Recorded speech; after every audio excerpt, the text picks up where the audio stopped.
Salut. Oh, l'arrivée fracassante. Bonjour à tous. On se retrouve aujourd'hui, on va faire du savon. Voilà, on va faire du savon, on le fait tout de suite maintenant. Là. Hop. Donc, pour faire du savon, on va avoir besoin d'un petit peu de matériel. Donc, on va revoir ensemble le matériel nécessaire pour faire son savon. Donc, la base, l'alcali. Hop, ça commence. On commence tout de suite avec ce qui peut paraître dangereux, la soude caustique. Voilà, c'est vraiment celle-ci qu'il faut utiliser. On n'utilisera pas les cristaux de soude. Pour être sûr, le nom chimique de ça, c'est l'hydroxyde de sodium. NaOH, normalement c'est marqué là, NaOH sur mon plan de travail, c'est marqué à la bombe. J'ai fait un effet comme ça artistique et c'est marqué là, NaOH. Donc c'est ça en fait, c'est l'hydroxyde de sodium. Bon, bref, voilà, soude caustique en perles, mais c'est soude caustique ou hydroxyde de sodium. J'y tiens, c'est très important. Hop. Évidemment, notre soude, on va pas la mettre en perles, donc il nous faut de l'eau. Hop, de l'eau. Pour ma part, j'utilise de l'eau qui est filtrée, filtrée en carafe. Alors, je la mets dans un récipient quelconque. Une bouteille d'eau propre quand même, c'est mieux. Donc voilà, c'est de l'eau qui est en carafe. L'eau en carafe, très très bien. L'eau déminéralisée, encore mieux. L'eau du robinet, on prendra soin quand même de la laisser évaporer. De laisser évaporer le chlore qui se trouve à l'intérieur. Parce que si on laisse évaporer toute l'eau, on n'a plus rien pour diluer notre soude. Faut rester cohérent à un moment donné. Hop. Ah, je suis bourré d'humour. Donc, ça, c'est pour l'alcali. Après, on va avoir besoin de matières premières. En l'occurrence, pour la formule qu'on a choisie aujourd'hui, je vais avoir besoin, de graisse de coco. Oui, c'est de la graisse de coco, qu'on peut appeler aussi graisse de copra. Parfois, quand on recherche dans les ingrédients, c'est la même chose. Donc, justement, je parlais des ingrédients là ici. Il faut bien vérifier. Là, justement, c'est huile de copra, c'est marqué. Donc, il faut bien contrôler qu'on est à 100% huile de coco ou huile de copra. Parce que dans d'autres éléments, on va retrouver de la palme, qui est pas forcément un problème en soi, mais ça change les calculs pour la soude. Donc là, 100% coco, bim. Et l'autre ingrédient, du zeytoun. Voilà, de l'huile d'olive. L'huile d'olive, alors moi je prends du premier prix parce que les temps sont durs et c'est comme ça. Après, faites en fonction de vos convictions.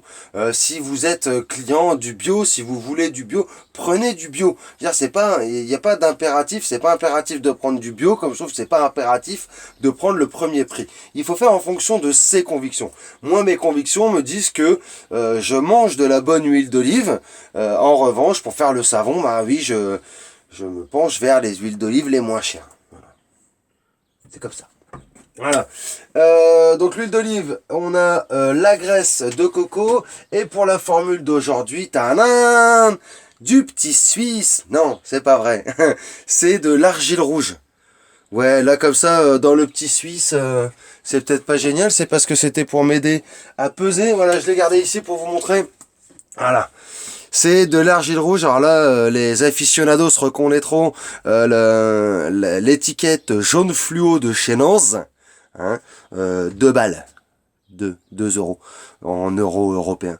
Donc ouais, c'était vraiment pas cher. Je sais pas techniquement le prix habituel de l'argile rouge.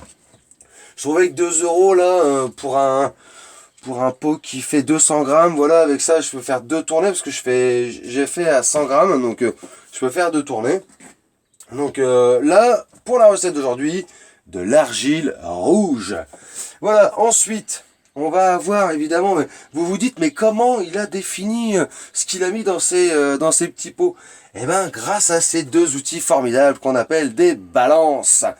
Une balance de cuisine pour tout ce qui est huile, éventuellement l'argile. Pour l'eau, on utilisera ça parce qu'on peut se permettre quand même quelques largesses.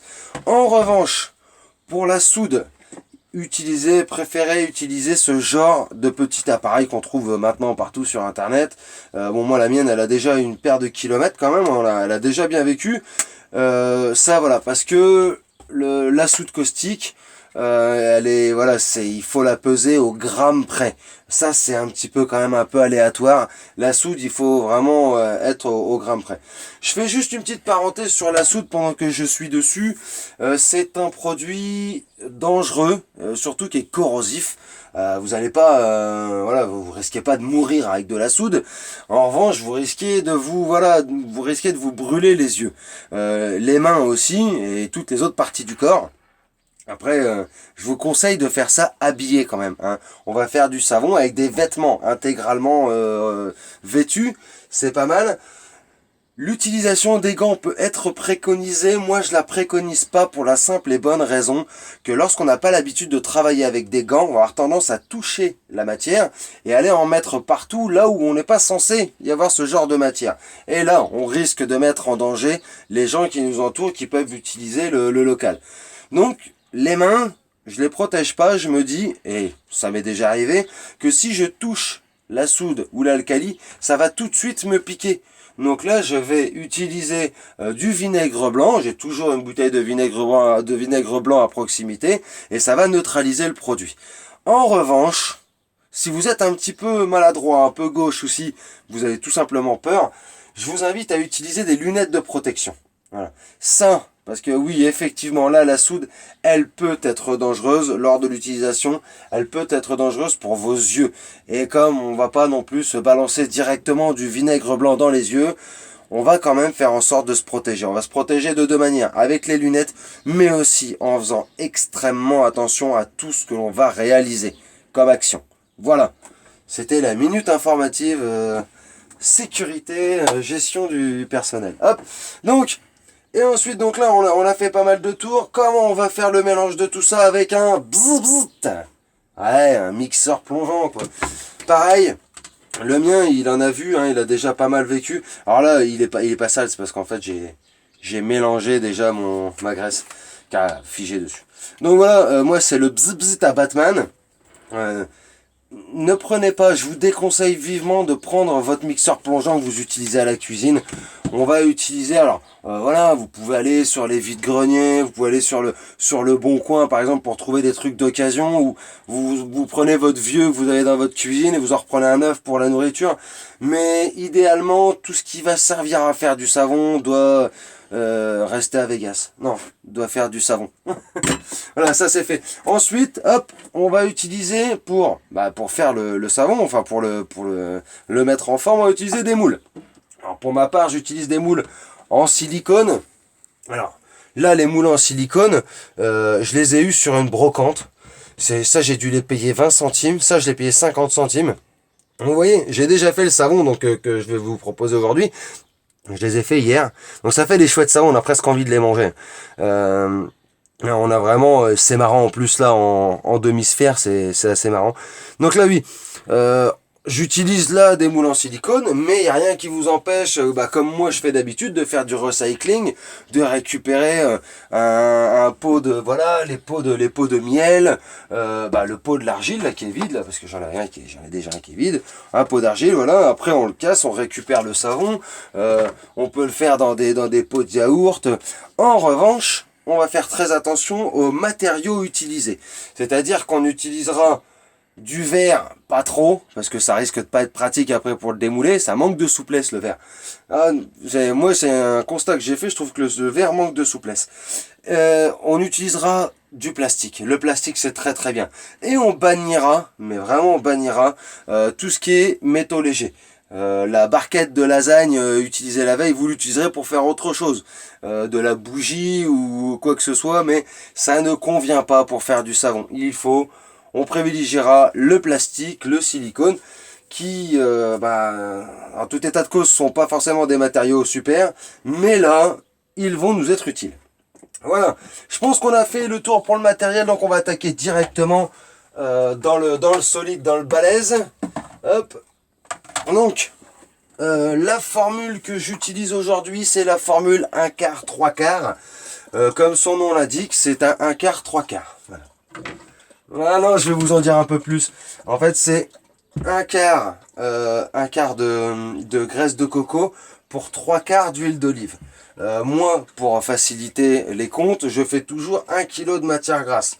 Donc on est sur 750 g d'huile d'olive pour un pain de graisse de coco à 250 g. Ce sont des pains de 250 g, donc hop, on est bien à 1 kg de matière grasse. Donc là, je mélange mes matières grasses ensemble, juste pour qu'elles prennent à peu près la même température. Je vais mettre, hop, je vais essayer de pas en mettre partout. Je vais mettre l'argile, mon argile rouge. Voilà. C'est superbe. Je mélange. Alors, on pourrait le mettre à la fin, mais vu la quantité, là, j'ai quand même utilisé, j'ai mis 10%. J'ai mis 100 g d'argile rouge pour obtenir le résultat qu'on voit tout à l'heure sur les moules. Donc, si on le met à la fin, on risque d'avoir un problème d'homogénéisation. D'homogénéisation. Voilà. Voilà. Donc, ça, c'est fait. Ce que j'aurais dû faire avant, parce que là je m'y prends un petit peu n'importe comment, mais c'est pas grave. Ce que j'aurais dû faire avant, c'est faire mon alcali. Alors mon alcali, j'ai déjà pesé l'eau, j'ai déjà pesé la soude caustique. De toute façon, même si je fais ma vidéo un petit peu à l'envers, idéalement votre alcali, vous devez le faire la veille, pour lui laisser le temps de refroidir. Parce qu'on utilise de l'eau froide, on utilise de la soude froide, mais la réaction des deux va monter en température. Et quand l'interaction entre les deux va faire que l'ensemble, la solution alcaline, va monter en température. Donc, idéalement, il faut le faire la veille. Là, je vais juste le faire devant vous pour que vous voyez comment on le mélange. Mais idéalement, il faut le faire la veille et faire sa préparation avec un alcali froid. Donc là, pour la formule, j'utilise 132 g de soude et 246 g d'eau. Alors pour l'eau, si vous avez la main un peu lourde, c'est pas grave. Ça changera rien au savon, que ce soit à sa conservation ou ça changera rien du tout. En revanche, la soude, on déconne pas. Pas 1 gramme de plus, pas 1 gramme de moins. J'y tiens. Donc voilà, pensez toujours. Alors moi, je vois, j'ai mon petit. Pensez toujours à prendre votre formule. Voilà, moi j'ai toujours mes formules sur moi. Donc là, on récapitule. Donc 750 g d'huile d'olive, 250 g d'huile de noix de coco, 246 g d'eau et 132 g de soude. Donc là, on a un surgraissage à 8% et une concentration à 35%. Pour le premier surgraissage, on verra après, je fais un deuxième surgraissage. Plus il y en a, mieux c'est. Donc, hop. Donc avec précaution, la soude, on le manipule toujours très calmement, sans être abrupt, sans à-coups. Et, allez, on met les lunettes. Je mets les lunettes. Super. Donc, voilà, je vais mettre. Donc, très précautionneusement, dis donc, en faisant très attention. Voilà, je vais verser ma soude dans mon eau. Il va y avoir une réaction chimique. On va générer du gaz, un gaz qui peut être toxique, qui est toxique, à plus ou moins grande échelle. C'est pourquoi il faudra réaliser cette action dans un endroit bien aéré, même en extérieur, c'est très bien. Ça va monter très fort en température. Et vous avez vu, j'ai pris le soin, et ça c'est un soin qu'il faut prendre absolument, j'ai pris le soin de mettre la soude dans l'eau. On ne met jamais d'eau dans la soude, on met toujours le produit dans l'eau. Donc là voilà, là déjà je sens déjà le produit qui est en train de, enfin le gaz qui est en train de s'échapper. Donc là moi je suis très bien ventilé, mais surtout prenez soin de ne pas respirer le gaz qui s'en échappe. Parce que de toute façon le corps est bien fait, vous allez le sentir tout de suite et ça va vous gratter la gorge, quoi. Mais on va vraiment le soin qu'il n'y ait pas d'enfants autour, qu'il n'y ait pas d'animaux aussi. Quand vous faites votre alcali, soyez au calme, soyez isolé. Voilà. Donc hop. Voilà, on mélange. Une fois qu'on sent plus le grain, on laisse reposer, on laisse baisser en température. Il faut aussi le couvrir. Si on le fait la veille, ce qu'il faut faire, il faut le couvrir pour être sûr de pas avoir de croûte de soude. J'allais déposer ça dans un lieu sécurisé. Hop. Allez, me revoilou, hop. Donc, effectivement, moi, j'avais préparé mon alcali hier. Donc là, j'ai un alcali qui est, vous voyez, couvert, qui est beau, qui est bien liquide. Hop, et voilà. Donc, eh ben, on va pouvoir commencer la sapo. J'enlève ça. Donc, alors là, j'ai enlevé les lunettes parce que je manipule plus de soude pure. Mais on va continuer à faire très attention. Pas de gestes brusques, pas de grands mouvements, et on se méfiera avec l'outil aussi. Donc, là, en parlant d'outil, je vais le brancher. Tac. Voilà. Hop. Allez. Donc là, toujours avec des gestes très délicats, je vais verser mon alcali dans ma matière grasse. Voilà. Et là, je vais commencer à mixer. Donc, je ne vais pas vous infliger le bruit horrible que fait le mixeur dans la matière grasse, que fait le mixeur en général. Je vais faire ça, je vais couper pour faire ça. De toute façon, le mixage, c'est simple. Moi, je l'utilise à fond, dans les débuts. Et après, quand je veux déplacer j'utilise la petite vitesse. Voilà. Comme ça, ça me permet vraiment de... Et il y a quelque chose que... Alors, que je dis, ça paraît un petit peu bête de dire ça, mais faites attention quand vous relevez votre mixeur plongeant. Parce qu'on a tendance parfois dans les débuts à faire très attention, puis après, on oublie que l'hélice continue à tourner une fois qu'on a lâché le bouton. Et là, c'est un coup à se retrouver avec des projections dans les yeux, dans les bras. Je le dis parce que ça m'est déjà arrivé. Donc, il n'y a pas de... je suis pas plus malin que tout le monde. Bien au contraire, m'étant fait piéger, je me suis dit, si je donne l'astuce, je vais peut-être faire quelque chose d'intéressant. Donc, je mixe ça et on se retrouve une fois que ça fonctionne, on se retrouve à la trace. A tout de suite. Hop, donc nous revoilà. Donc on a atteint ce qu'on appelle la trace. Alors, ça fait 5-6 minutes à peu près, peut-être un peu plus que je tourne. Donc voilà, donc là on a atteint la trace.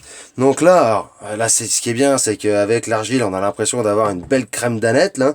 Donc, et justement, c'est un petit peu l'effet qu'on doit obtenir, cet effet un peu crème pâtissière, légèrement liquide. On pourrait insister sur le mixage et avoir quelque chose de plus raide.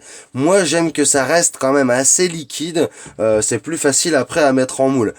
Il sera juste un tout petit peu plus long à sécher, mais le boulot sera fait. La sapo sera faite, et je peux vous dire que j'ai lavé les ustensiles de ceux que je vous ai montré en début de vidéo. J'ai lavé mes ustensiles tout à l'heure, le savon était déjà très moussant. Donc c'est pour vous dire que voilà, en 24 heures déjà le boulot est fait. Donc si vous foirez, j'utilise ce mot-là directement, si vous foirez votre trace, votre savon sera naze, il sera même... ce sera naze, quoi. Ce sera pas un bon savon, il sera pas bien lavé, et puis le boulot ne va pas se faire. Donc, là, j'ai fini de le mixer, je vais le surgraisser. Donc là, je débranche carrément mon bzz bzz. Oui, mes enfants appellent ça un bzz bzz, alors j'appelle ça un bzz bzz aussi. Voilà, va falloir vous y faire. Non, j'enlève le mixeur. Et là, j'ai défini arbitrairement une quantité d'huile. Là, je l'ai pesé. Alors moi, c'est un petit Suisse. Je l'ai pesé, ça fait 35 grammes. Que je rajoute directement à la préparation. C'est un deuxième surgraissage. On a le premier surgraissage qui est contenu dans la formule. Et le deuxième surgraissage que je vais faire là.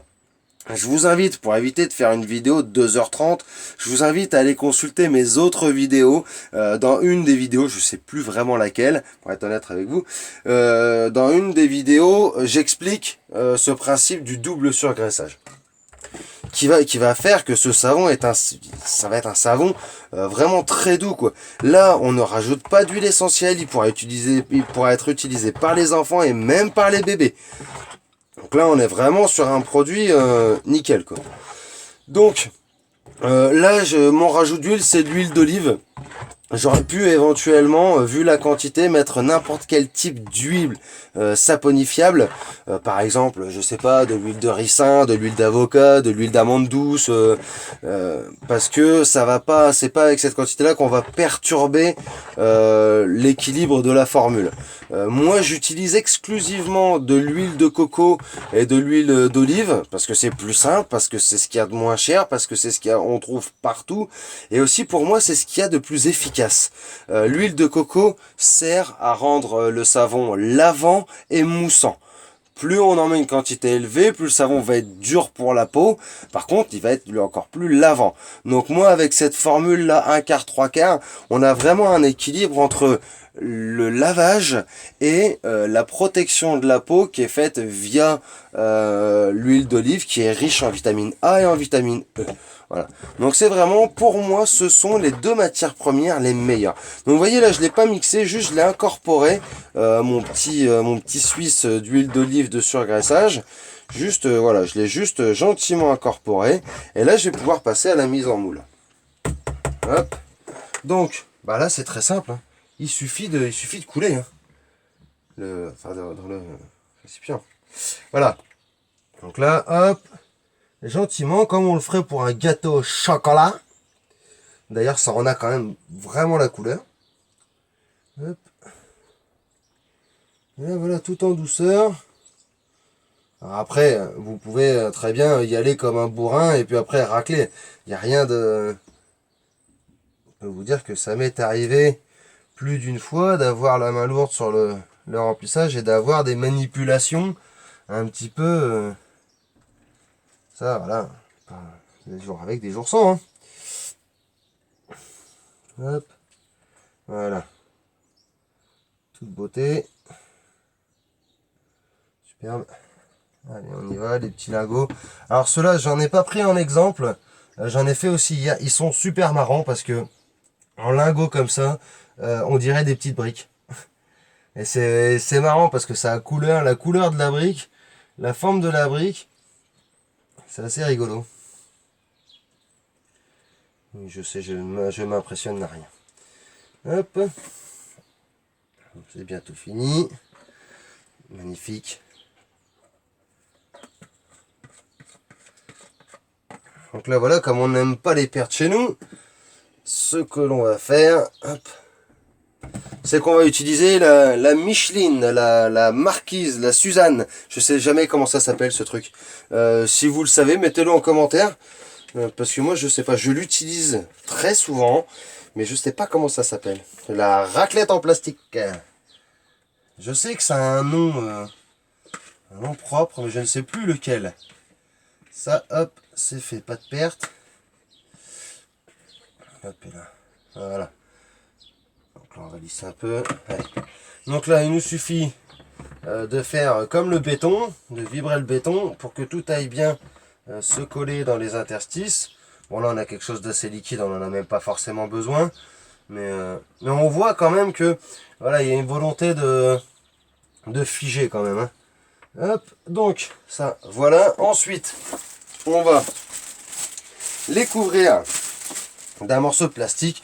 En l'occurrence, c'est un sac congélation que j'ai découpé. Hop. Et après, on viendra lui mettre un textile dessus pour pas qu'il soit directement à la lumière. Là, on va finir sur le nettoyage. On va me dire, voilà, comment je fais pour nettoyer? C'est de la matière grasse. Surtout, pour l'instant, n'y touchez pas. C'est de la matière grasse. Vous allez vous prendre la tête à essayer de le laver. Attendez, donc là, pour la formule, là, je peux même vous dire, sur celui-ci, attendez 24 heures. Vous laissez les choses en l'état pendant 24 heures. Alors, pas ça, évidemment. Ça, c'est juste de la matière grasse.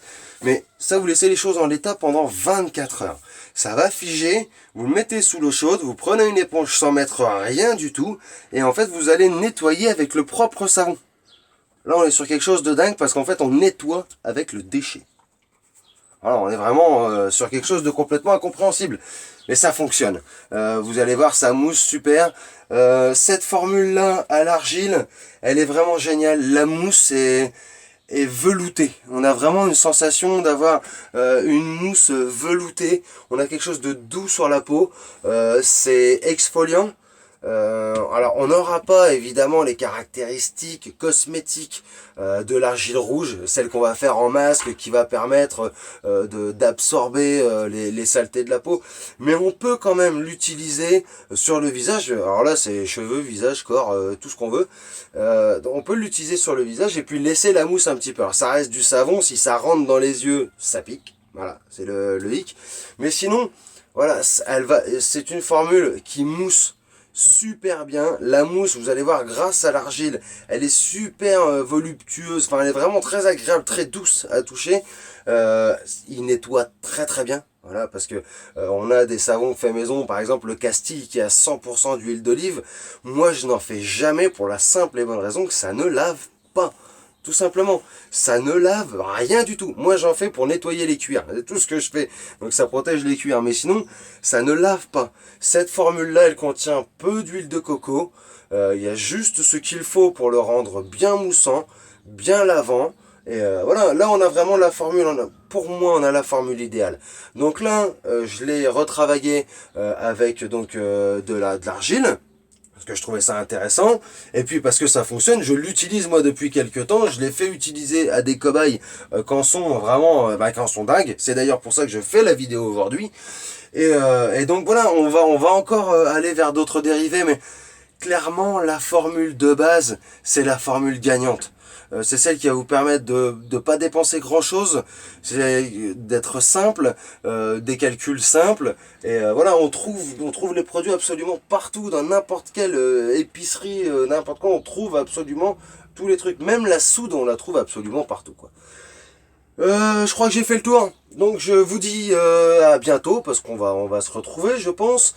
Je vous dis, je devrais vous dire comme d'habitude, hein, je devrais vous dire commentez, likez, partagez, faites des snaps entre potes, parlez entre vous. J'imagine que vous avez autre chose à faire parce que vous allez faire autre chose, vous allez faire du savon. Voilà. Essayez, ça coûte rien du tout. Là, il y en a même pas pour 10 euros. Là, il y en a pour presque rien. Essayez, faites du savon, dites merde à Unilever et à bientôt. Salut!